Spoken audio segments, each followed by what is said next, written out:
శ్రీ గణేశాయ నమః. ఒకసారి ధర్మరాజు దగ్గరికి ఒక బ్రాహ్మణుడు దానం కోసం వస్తాడు.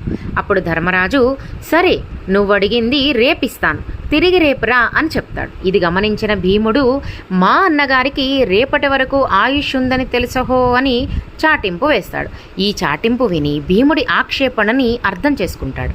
మరుక్షణం ఉంటామో లేదో తెలియని మనం రేపుంటామని ఎలా చెప్పగలం? అందుకని ధర్మరాజు వెంటనే ఆ బ్రాహ్మణుణ్ణి వెనక్కి పిలిచి చేయవలసిన దానం చేసేస్తాడు. ధర్మాచరణ ఎప్పుడూ వాయిదా వేయకూడదని దీని తాత్పర్యం.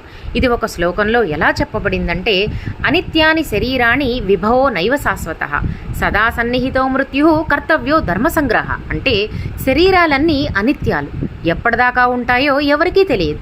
మన సంపదలు కూడా ఎప్పటికీ ఉండేవి కాదు. మృత్యు ఎప్పుడు జుట్టు పట్టుకుని ఉంటుంది, ఎప్పుడు కబళిస్తుందో ఎవరికీ తెలియదు. అందువల్ల ఎప్పుడూ ధర్మాచరణ చేస్తూ ధర్మాన్ని